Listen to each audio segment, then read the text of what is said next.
last time we took a look at tuner timer adapters like this VWET180 that would go with an NV180 portable VCR and for PAL.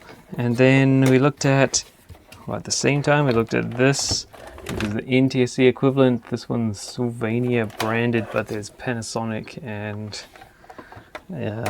all sorts of other brands that was released under that would go with VCRs, like this Panasonic PV-9000 portable VCR, which plugs in there and turns your portable VCR into a full VCR, full functionality like you would have in a normal VCR.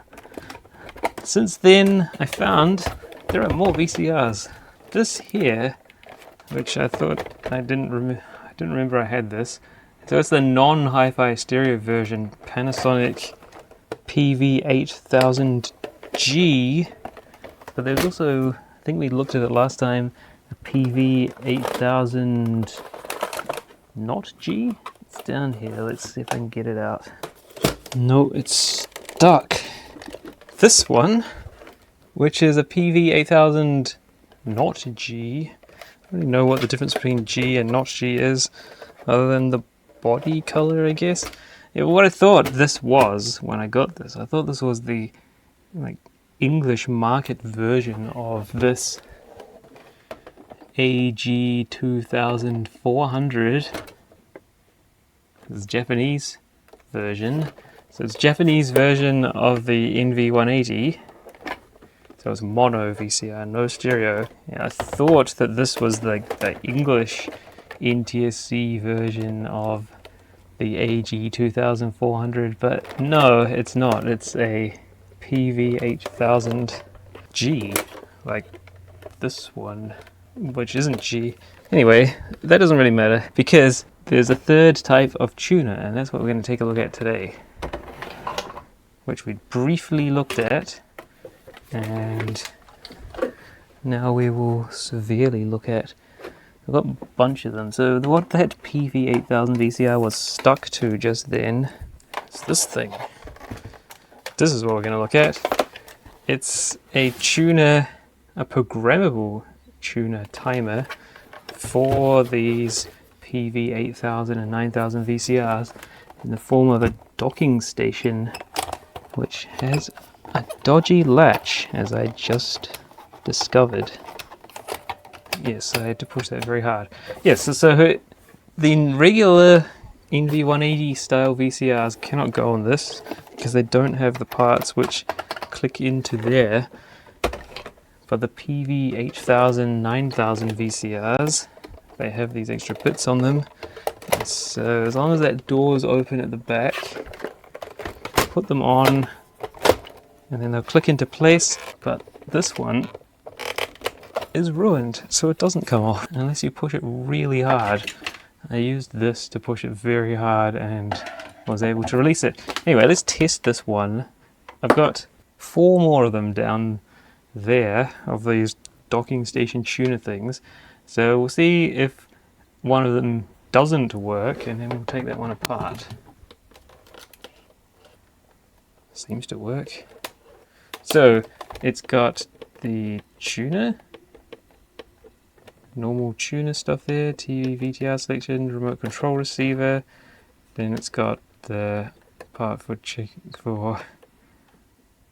oh, the channel's going up by itself. Weird. Is that normal? Is that done by the remote? I guess the up button's being held, so maybe this doesn't work very well. I don't know, now it's going down. Anyway, I don't know what that is, but it seems to generally work. It powers up the VCR, which is nice. Don't know if this one works. I might not have ever tested it. It's got hair and stuff in it. There's bung tape in it. Test tape just for fun, see if it works. It looks like it does. Should we try this out just for fun to see if we've got a working VCR? We won't try it with that tape. We know the tape transport works, but that tape is the PAL. We need to find an NTSC tape, a Master HG, and then we can give it a go. The video out connection. Let's have a look. No, no, it's sad. Was it the tracking's off? Oh, maybe. Oh, it was just the tracking was off. Okay. So it's a reasonably good working VCR. Yeah, if we track it properly, it looks like it works properly. The slow tracking is very off. Anyway, mostly works, so that's exciting. A somewhat working VCR. Maybe while we're here, we should try... Did we test the... What did we test last time? I don't know, let's get out another tuner. So, with that, if you push it hard enough, you can get the VCR off. Normally you just push it and it will release, but... I guess this one isn't. Oh well.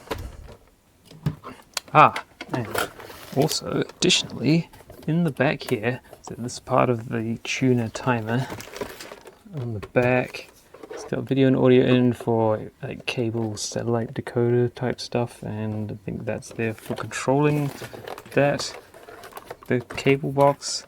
And then there's this door at the back, which has got a bright dim selection for the VFD on the front, the clock. Then there's pay TV selection, which I guess that's the channel that the decoder of it is, that the RF from pay TV is tuned to, maybe. And a selector for something. Remote on off, which I guess is whether it controls your cable box. And then a tuning add erase thing. Maybe that works in conjunction with buttons on the front to tune it in. Not really sure, because I've already used these. Not sure. Anyway, the VCR is stuck on that, so I guess it's staying there for now. So, we've got a Magnavox branded one. Fully good condition, with a Magnavox X-Court XD and an X-Court TD. That's the mono version, not stereo. Let's plug this in and see if it goes. Looks like it says charge on it. Is there a battery in there? No, maybe the charger's a bit ruined. See, this isn't doing a crazy thing with the clock though, is it? With the tuner, I mean. It seems to just work fine. The VCR power up? No. Interesting. So either the VCR's dead, or the power supply in here is dead. Let's put this one on and see if it starts up. Okay, interesting. That means that this Magnavox VCR might be dead. But the tuner part looks like it's fine. Wow, something's stinking. Is that oil coming out the bottom of something? Is this stinky or am I imagining it? Don't know. I'm not sure. Did that come... Oh, maybe it's the feet. The feet on the bottom degrading, maybe? Anyway, that's definitely dead, so perhaps we'll investigate that at some point. But the tuner part appears to work. Okay, what about this one? Is this another Panasonic one? Does appear to be. Oh, there's bits in this. Alright, let's plug this in. Oh, that one doesn't work. That's lit up. That stays off. Okay. Perhaps we'll take this one apart. Put that in the promising to take apart pile. And we got one more. Or do we have two more? We might have two more. Why is there so many of these? We didn't look at this one. This is another Magnavox one. So this one's got the hi-fi version of the VCR mounted to it. Except this one's got the hi-fi version of the VCR mounted to it. With that extra step up. And it's missing its little cover thing. And it's a bit dirty. Let's see if it goes. Oh, maybe that's where the crust is. Yeah, I've been noticing this lately. A lot of the power cords from the VCRs started oozing some goo out from around the pins, and some of them it's just all coming out through this plastic material, it's a bit dodgy. Anyway, this one looks like it's good. Powers up. VCR powers up. Maybe we should test this one. See if that works. Pinch roller looks pretty crusty in there. The whole VCR is a bit crusty looking. I don't know if we should try the good tape in that. Yeah, hear that? It's peeling. It's, yeah, being mean to the tape. Yeah, that one's going to need work on it. There must be something to do with the tape alignment is off and it's creasing the tape. So that means both Magnavox VCRs need some work on them. Interesting. We'll save that for some time, I guess, when I'm feeling like doing some VCRs. Maybe that will be next session. Now finally, this might be the most complete one, but also the most ruined one. Curtis Maths color cassette VCR. All well and good, but all these things came out of it. It's got an owner's operating manual. Oh, that'll tell us what this stuff does. Blobs of solder on it. Yeah, so unfortunately this got shipped during winter when everything is cold and brittle. And so that's what happens, although it's probably brittle any time of the year. Yeah, so maybe it wasn't the winter that caused it. But yeah, it's lost its mountings for the transformer in there, sadly. I should probably just power it on and see if it works though, while we're here. And excitingly, I've got the VCR that goes with it too. And that's lost a bit of its front. And hopefully that wasn't the bit I just broke, because I was thinking I should glue that back in. Perfect. It's got the remote, look at that! And it has really nice feeling buttons on it. Slow, it has the speed controls for the slow. Record with an interlock, so you gotta push 2 weird round looking buttons for the channel selection. Power, well the other buttons are quite nice. Anyway, let's plug this into here. I don't think I've powered up this VCR before. All these things have just been sitting around waiting for making a video about them. Oh, look at that. Clock turns on. Power's on. Channel selection, TV VCR. VCR powers up. Look at this. It's an 8-hour hi-fi audio showstopper.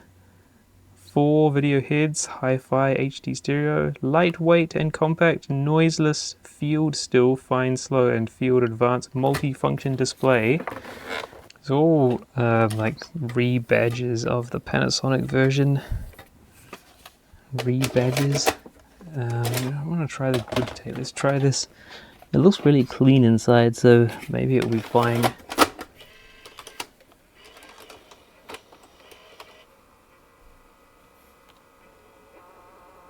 Seems to be doing the business. Let's plug the audio, let's plug the video output in and have a look. This tape won't work because of the, well, it's a PAL tape, so let's put in the NTSC one and see what happens. It's NTSC, what happens?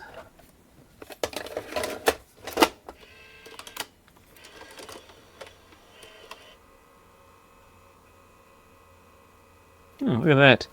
Good working order, and the tracking is, yeah, spot on the center. So the other one we tried, was it that Panasonic one, the PV-9000 that's now stuck on the machine? That has a, yeah, very, well, the tracking is no good on it. Slow motion.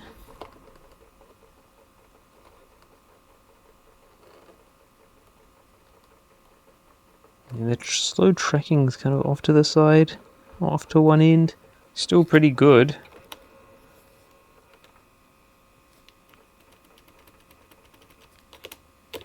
Great. Alright, we're going to take apart this tuner and see what's going on inside it.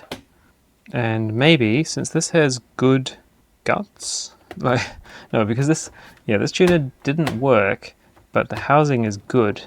maybe we can replace the housing of this one that does work with the housing from that one which doesn't work. Might be a good little jobby to, you know, preserve the stuff that is working in a more usable form. Oh, we need to look in the manual, and see if that has anything interesting in it. I want to do something with that stuff though. Okay, got this little thing. Special little bits and pieces in there.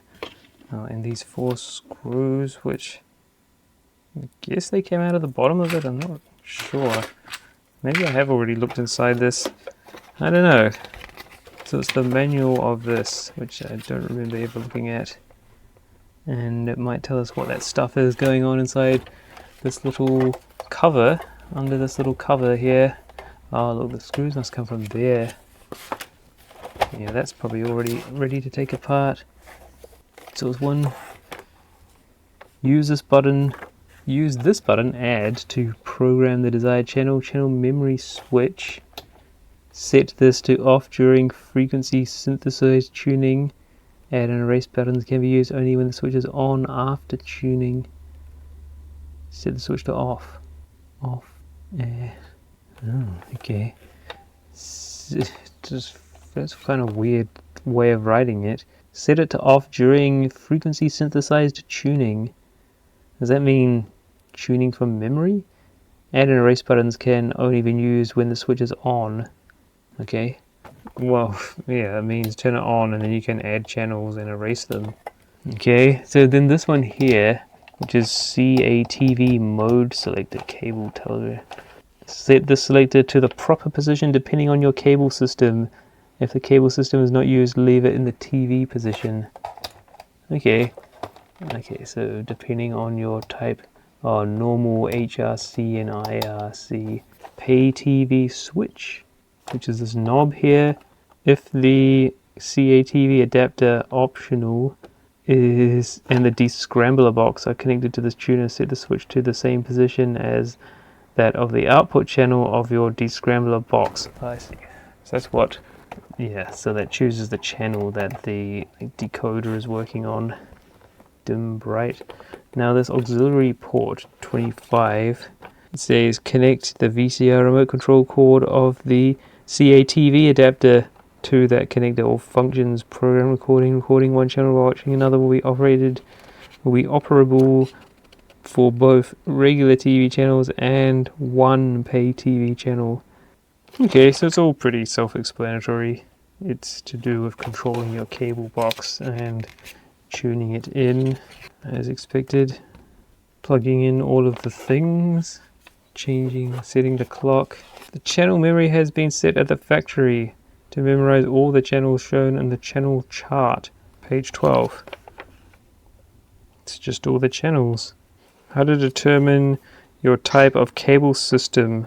It says select various channels you'd normally receive on your cable system. The channels should lock in almost immediately after they're selected and should appear perfectly tuned.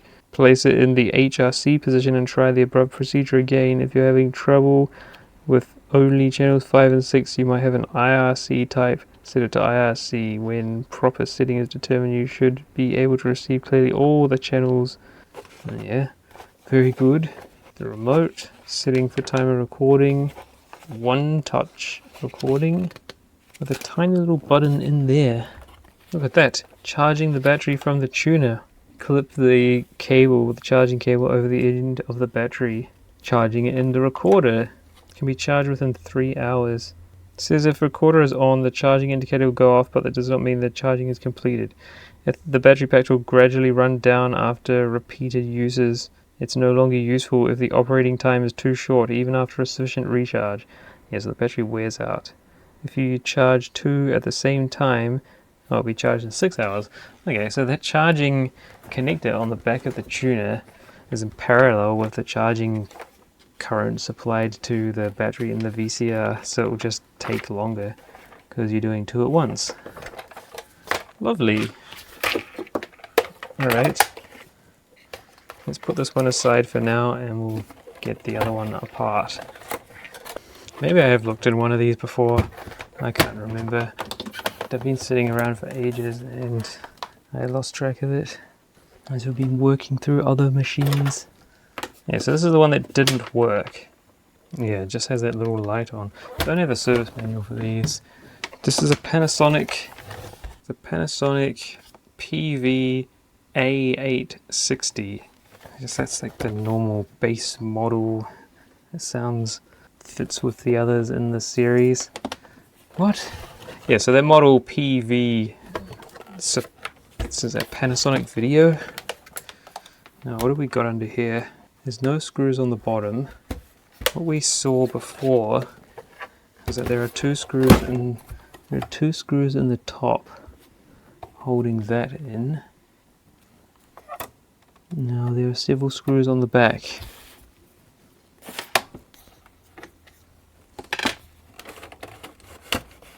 Oh yeah? Is it that easy?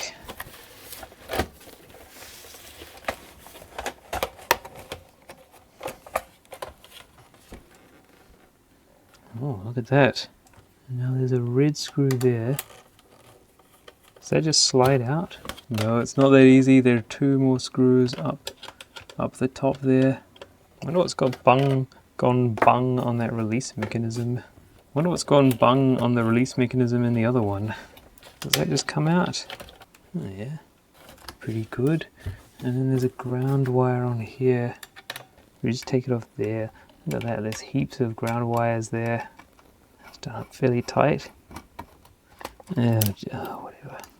Okay, so that releasing mechanism, so it just pushes that up. And then that thing there, which, oh yeah, that slides. That little thing there gets pushed in.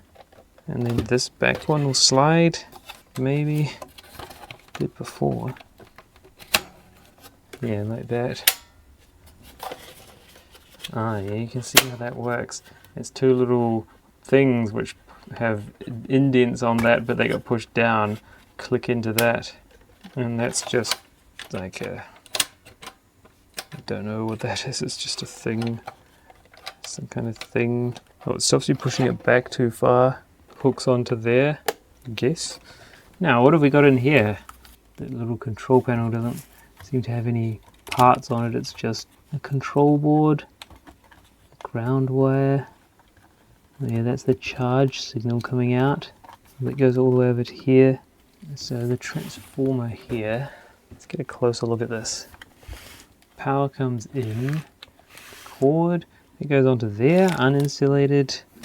Mains voltage onto there. Fuse, and then this black and red wires. Primary mixed with the secondary, no worries. And then that comes off to here. Bridge rectifier, various power supply things, and then two other windings go over to here. Yeah, into more power supply stuff, I guess. That will be filament voltage for the VFD and maybe the other highish voltage for driving the grids. There's a bunch of nice colored wires. Now is this missing one of the chips? Because the other clock units, well, there's red screws at the front. Ah, here we go. So there's one of the chips there. And remember that there were two fairly distinct large chips in these various tuner units. Let's take a look at all of the things. Wow, that's very long screws for not going through very much stuff. It's also in a very stiff hole. The thread is quite stiff. I wonder what that is. It's a sub-circuit, sub-FS circuit. It's just two more little doofies. Two more AC things. MN4503. Is that a 4053 like logic chip? And an MB882001, 17th week of 84. Old stuff. So I wonder why it needs that. Is that because of the metal part of the retaining thing? No.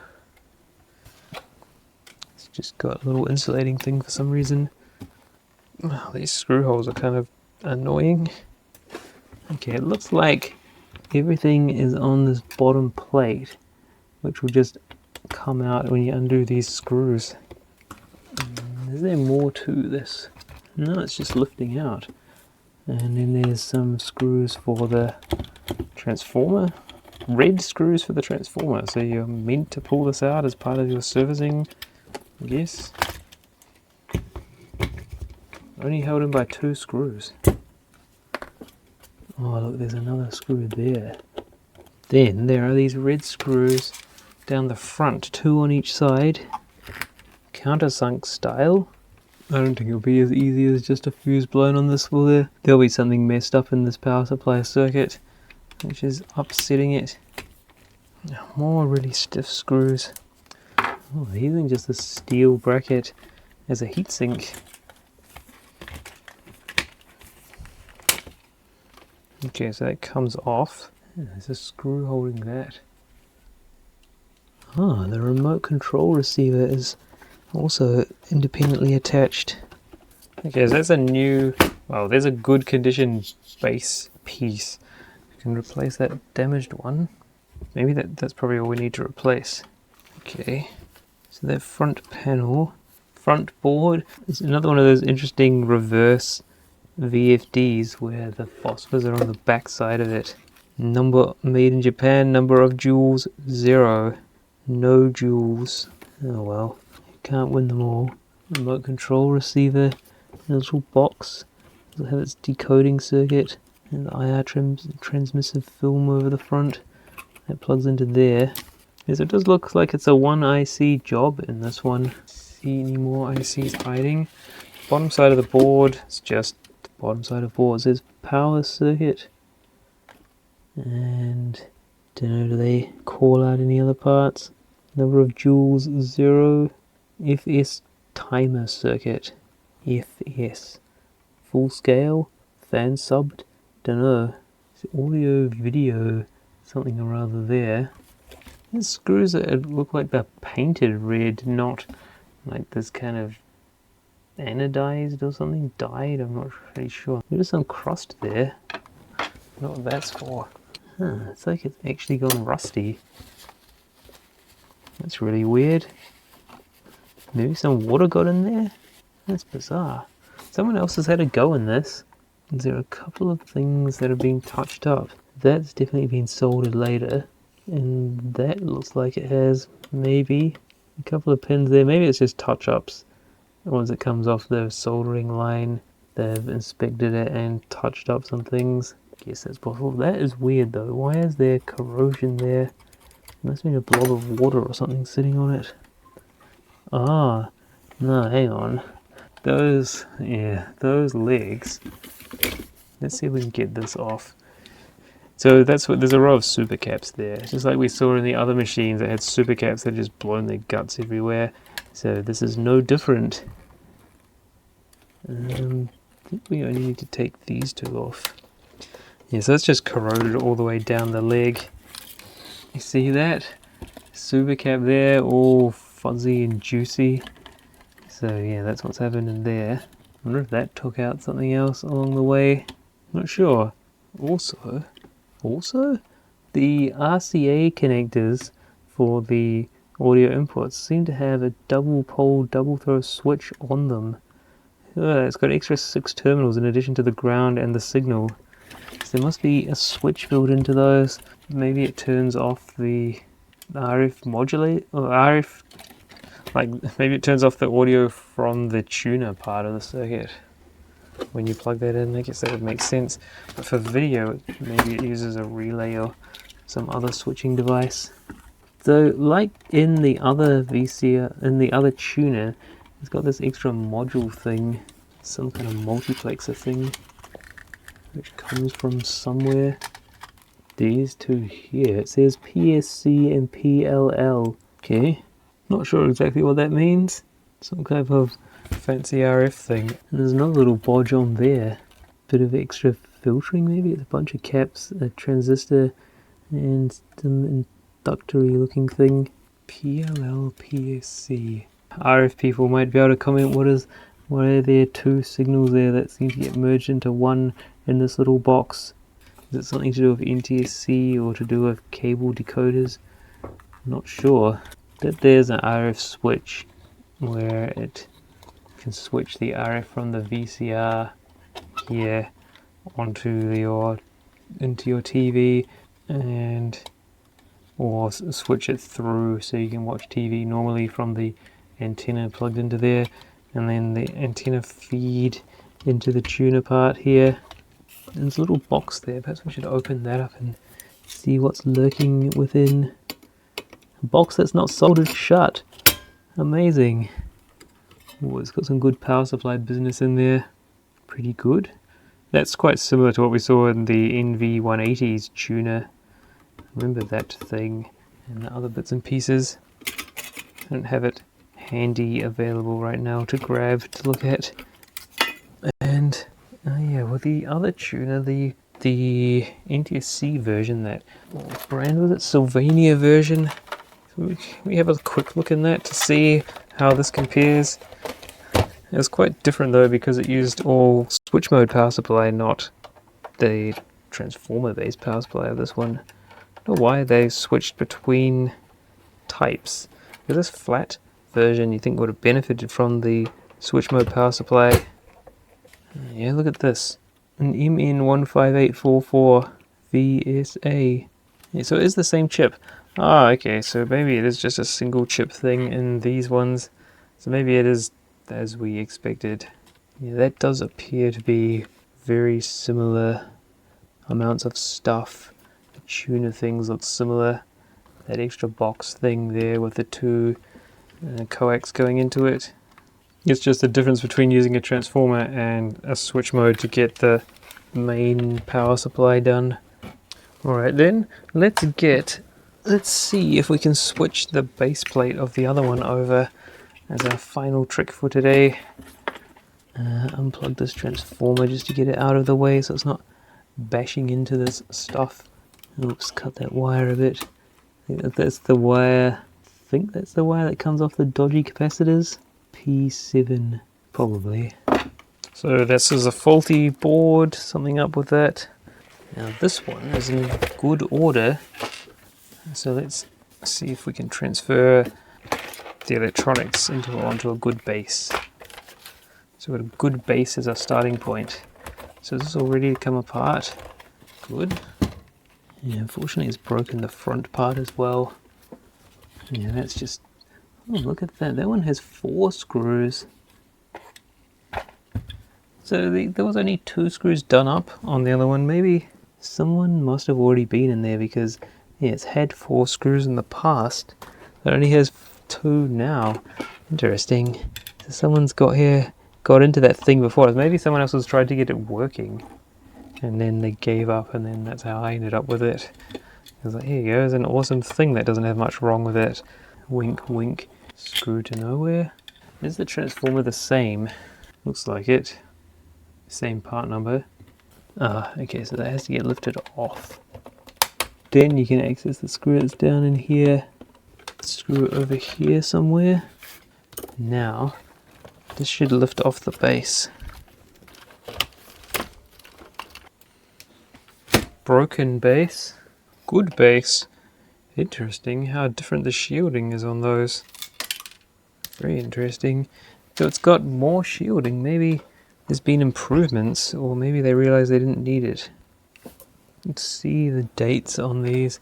So they put these marker things into the die. So the crossed out 84, it's now 85. So this is a newer one. That's 84, 9th month. Rev D, presumably.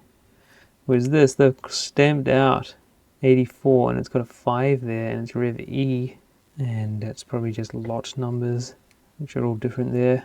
Yeah, so it's 85, 4th month, Rev E, presumably Rev E. Okay, so we're getting rid of a newer one because it broke.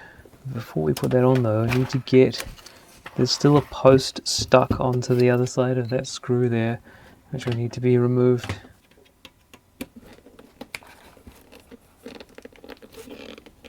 Good. Snapped out post. Okay, we're going to put this base on. Oh, yeah, this one's got the actual clips for the IR thing, which one of them was just snapped off on the other one, just like everything else. Why isn't that going down and in? Yeah, the wire is going sticky. It's not just that other one. It's sticky in this one as well. And you see it doesn't have that plastic clamp, that plastic thing there. That insulation sheet. Weird. Now a screw that goes down in there somewhere. And the one over here, I think the screw is still in there because it was just wedged in the wires. Big bundle of wires. Sticky wires. Good. So that will just sit there nicely. Now transformer. Sits nicely on there. Just gonna put that there, and then go in from the other side. Now we'll just put one in on the other side. Oh, look at that, it just flies in. Can we see that one enough? Maybe the wires are all tied up tight because it's got a thick sleeving on it. Oh well. They had us in the first half. Okay, now there's a screw lost in here, so that's good. Yeah, unfortunately the AC input cable is like pulled tight right across that screw hole. Oh, was I putting the wrong type of screw in? Anyway, it's not going to work, so we're not going to do it. Nice display. Now this thing here should just clip on, and then we just put the lid on. The lid. It should just clip in. Everything goes down nicely. With some screws. I still don't understand what those are for. Maybe they did use these instead of these black coloured ones, I guess. Weird. I guess it's in keeping with the theme, but then that panel's not the silvery colour anyway. Grey colour. Yeah, that's annoying. Why doesn't that one want to go in? There we go. That's all good. And then there should be a bunch of screws on the back. 3 screws on the back. Probably should have been recapped. Gone through all this work of restoring the housing. Why don't we make it function properly and last longer than a few more years by recapping the whole thing. Anyway, here's a recap. We took a look inside. We took a look at various portable VCRs and tuners. We tried some out. Found which one is dead. Took it apart. Had a look inside. Noticed it was similar but also different to the other tuners that we looked at in the previous videos. And then we reused its housing because the electronics weren't working to restore this damaged one. And it's now in good functioning order.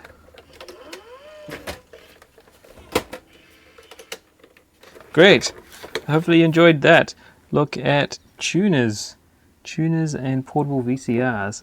And I don't think that's going to be the last time we do that because, as we discovered, a couple of these don't work properly, so we might as well tear into those and see what's going on inside them. So stay tuned for that, and we'll see you next time. Or there might be a bit of a diversion. There's another thing that I've been working on, sort of, or supposed to be working on, but because I didn't complete it, I haven't. We've just been doing VCRs, but yeah, we'll see. We might have a short break from some VCRs to look at some other stuff. But there'll be plenty more VCRs and video cameras to go, so keep an eye out for that.